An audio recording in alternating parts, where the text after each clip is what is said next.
This is Scott DeCamp with CatchMark Sports. We're here in the 6th episode of Coach's Corner with Whitehall coach Tony Sigmon.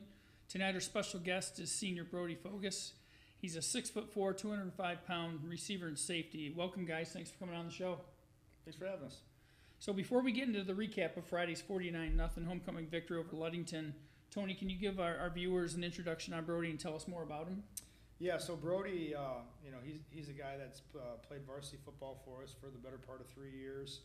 He's really played a lot of positions for us, and he's always done a great job at all of them, playing at a high level. He's settled in as playing a wide receiver and safety, and he's just doing a great job for us. He's really picking up right where he left off last year, his junior year, and he's really doing a great job of playing at a high level of both positions.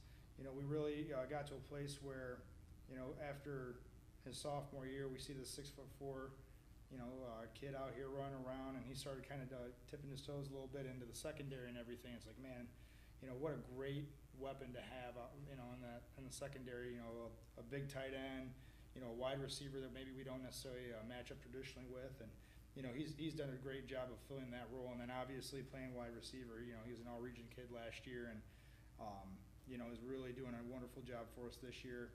People are double teaming him, and safety's over the top, and still catching a lot of footballs for us. But then at the same token too, he just opens everything up for us with his presence out there. So great football player for us, and we're looking forward to having him have a great rest of his senior year and really making a big push in the playoffs, hopefully.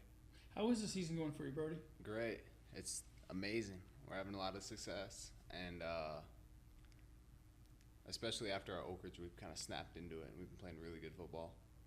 You guys have really hit your stride. That kind Yeah. of takes me to this Week 6 victory over Ludington, a future conference foe. Obviously, you'll be graduated by the time they officially join the league. But in that game, senior Alec Pruitt just had a monster game, career high, 308 yards on 18 carries, a couple touchdowns. That puts him, I think, right at 1,000 on the nose for the season.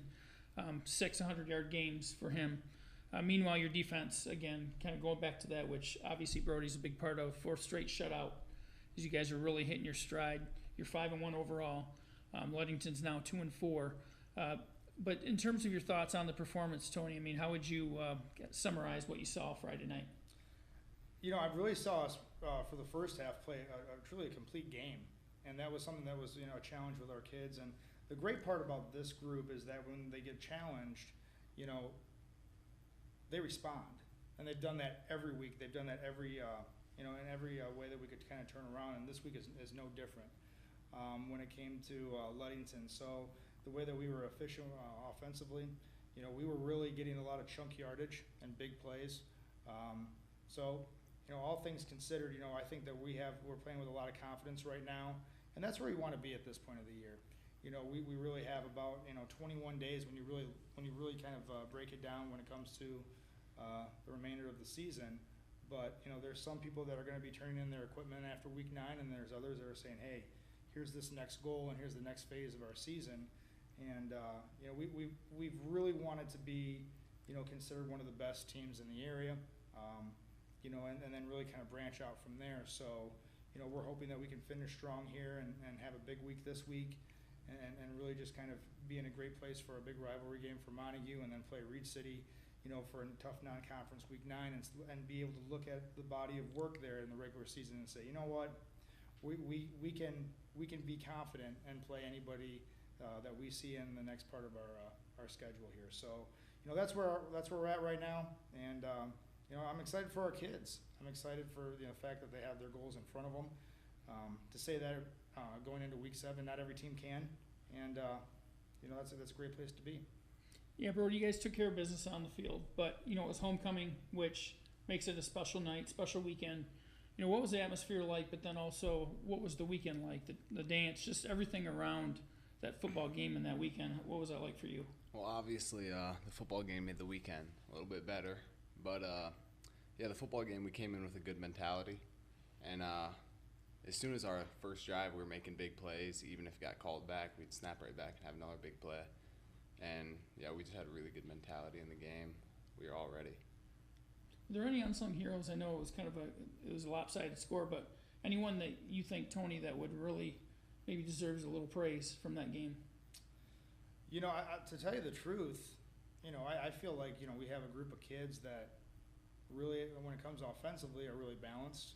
I think defensively, we've really kind of hit our stride, and we've kind of grown as a group. I don't know if there's an unsung hero. I think it's more about the fact that, we expect all of our kids, when they're in a position to make a play, that, it's your turn to make a play.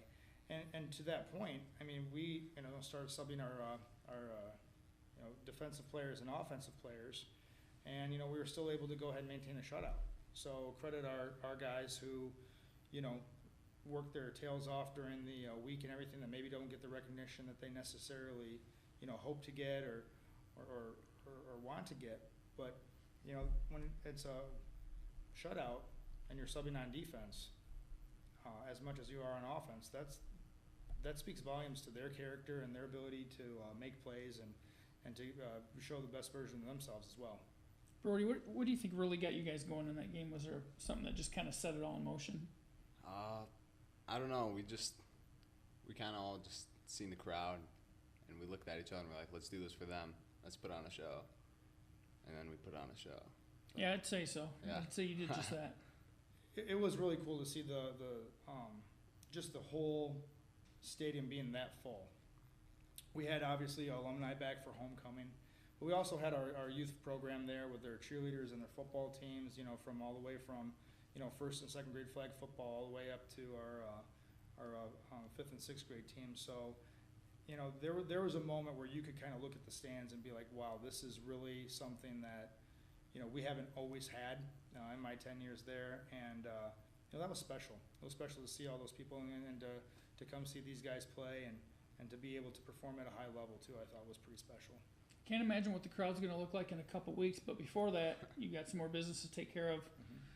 Week 7 you're going into, and we weren't sure if this was going to happen, but it looks like you have a game at Hart this Friday. Is that still on the schedule? And I mean, what's they've lost 4 straight. They're sitting at 2-4 this year, 0-4 in the league. But is that something, to your knowledge, Tony? Is that still going to happen? Are you guys ready to go with that? We've traded film. On Monday, we're talking all Hart. I would anticipate us playing against Hart on Friday and on Thursday. I know this, that when it comes to high school football, you get 9 games. And because you get 9 games, every one of them is special. So, this game is as special for us as any other game in the regard of, we have an opportunity to play, and I know that when it comes to, Coach Tannis and their program, they're going into scheme and prepared to win the football game. And so we have to respect that, and we honor that, and we have to be, in lockstep as far as this is the one game that matters. We have to be 1-0 after this week, and put ourselves in a position to, be 6-1 going into the Montague game. I always talk to our kids a lot of times where, everyone's really excited about this Montague Whitehall game that's happening in 2 weeks. It doesn't mean as much if we don't do our part of our job, because I know Montague is going to do their part of their job. Oh, that's right. And how important is it, like senior leadership in a situation like this, Brodie, where you got a team that you're going to be an overwhelming favorite this week, but you still have certain standards to meet, certain things that you need to achieve this week. How important is it for that senior leadership group, yourself included, to kind of keep everyone on track? Really important. We don't want to go into the second half only up 7-0 and it still be a game and they still possibly could come back. So we all got to keep all of our dudes in line. Got to make sure we're ready. All right, speaking of keeping this dude in line, big boy, 6'4", 205, how much of an advantage, and I'll gear these to either, or they're both of you, how much of an advantage is that size at receiver and at safety? We'll start with you, Brodie. How much does that help you? Obviously, you don't always see a kid with that kind of size that can run around like that and make plays, but how much does that help you? Oh, it helps me a lot because people just think that, he's 6'4", just throw him the deep ball. But all off season, I was really working on my footwork, my speed. So this year I was kind of hoping I was getting people off guard with my 10-yard out routes, my 10-yard curl routes, my digs, and my 6 routes. So seems like you really embraced that position too. I know 2 years ago you got Preston at quarterback duty when you had some injuries. You had Durbin out, and I mean, that was a tough season for you guys because half your team, or more than half your team, was injured for a good significant part of that season, and you had to take some lumps individually. Your team took some lumps, but how much do you think you grew from that experience? A lot, actually. I never wanted to go down with a losing record again, and I just told my guys, I was like, please don't let that happen again. Let's be a team this year. You know, Don't turn on each other. I can't get over the backflip thing, and I'm tempted to ask you to do this on the live show, but you know you already had a couple injuries on your team. I don't know if I really want to put you or our equipment in that kind of position right now. Yeah. With all those legs and arms all over the place, and I know you'd probably do it if we asked you, but where do you get that athleticism from? I get it from my mom and her side of the family. My mom's 5'9". She was an all-state softball player her junior year, so that's kind of where I get it from. My grandpa, her dad, he's 6'2", and we got like the same build, so that's just where I get it from. And then back to the Oak Ridge game, you mentioned that earlier, how you guys have really kind of flipped the script and turned it on since then. I mean, what did you guys learn in that game, and what are the areas do you think that you guys have really addressed and maybe turned it on? Definitely, I credit the coaching staff. At practice, we came back the next week and we had a little discussion, and they kind of told us we have to flip the switch or else it might be like 2019 again. So we all had a little player meeting, and we told the whole team, we were like, hey, we really got to flip this around. Like, we're a great football team. And practice was, we had a lot better practices for sure. And yeah, I think we definitely flipped it around though. Some spirited practices? Yeah. Were they pretty intense? A lot better. A lot more yelling at the kids. A lot more hitting too. So we've been practicing good. You know, it's one thing to challenge a group of high school kids to rise up and go through adversity and to come out of it on the other end. It's another thing for high school kids to do it. You know, so I think that's awesome that Brodie's saying that, hey, it's the coaches. But, you know, the thing is for me is that, you know, our coaches are going to coach. We never get to play.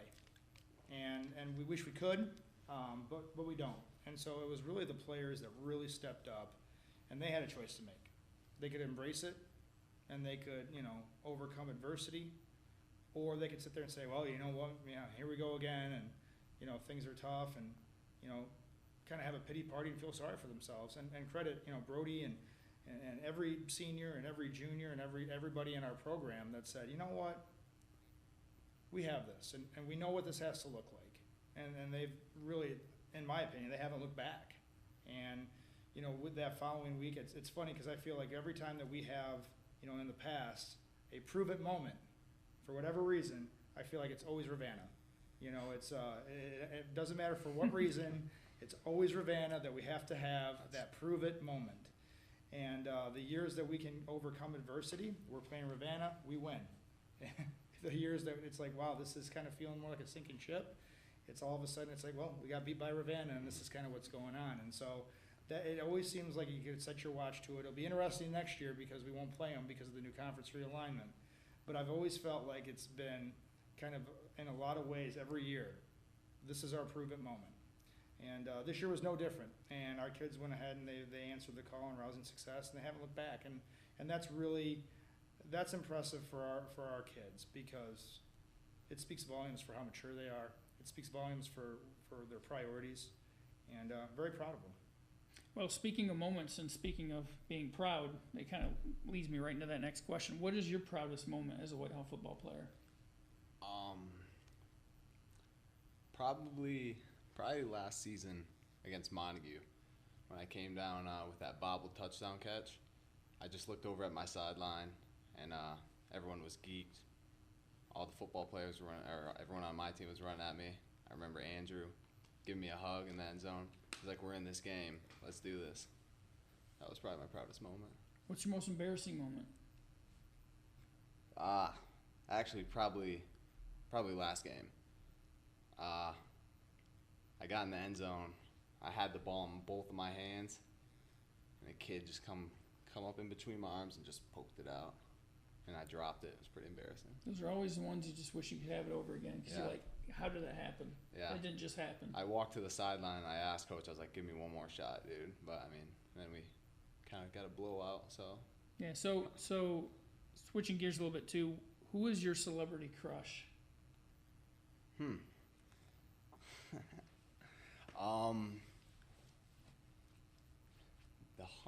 What's her name?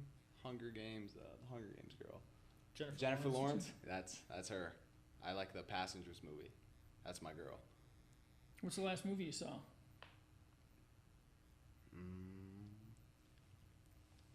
I don't know about movie, but I definitely watched the Squid Games a couple weeks ago, and that's a really good show.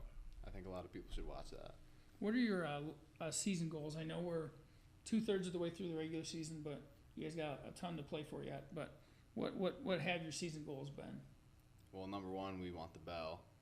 That's a couple weeks from now, and now we want to share the Western Michigan Conference title, and then a month ahead we want a district title for sure. And then long-term goals after Whitehall. What are your plans? I want to go to college and study med school. I want to become a sports physician. So, yeah, that's my main goal. What do you see with him, Tony, with his future? You know, I'll tell you this. I think Brodie is a kid that, you know, you can kind of insert anything that he's passionate about, and he's going to be successful at it. I mean, you see that in his GPA. You know, and you see the way that he conducts himself. With, you know, he's got a certain level of confidence, and then also there's a certain level of I back it up too. And that doesn't just happen, you know, in the football field. That happens as far as everything. You know, one of the things that I'm really impressed with, and that doesn't seem like it's much at the time, but just the you know, he's a great friend. You know, to the people that he associates with, and they know that, and he knows that. But there's so many things that he does that is going to keep doors open to where after he gets done with high school, he's going to be able to make the choice. I think he's going to end up with a job of he has a I get to do job as opposed to I have to do job. And that's where we want all of our kids to be at.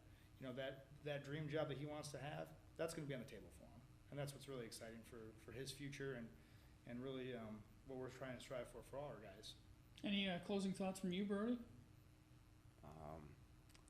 We're just getting ready for Ravenna, or not Ravenna, Hart. Sorry. No, that's good. What happens. Hey, you know, I don't know where I'm at half the time, so you know we're all good. But yeah, I appreciate you guys being on the show. Thanks a lot. We're with Brodie Fogus, Whitehall senior, and Tony Sigmon, Whitehall head football coach. I'm Scott DeCamp with CatchMark SportsNet. Check us out at CatchMarkSports.com. Thanks for watching, everybody.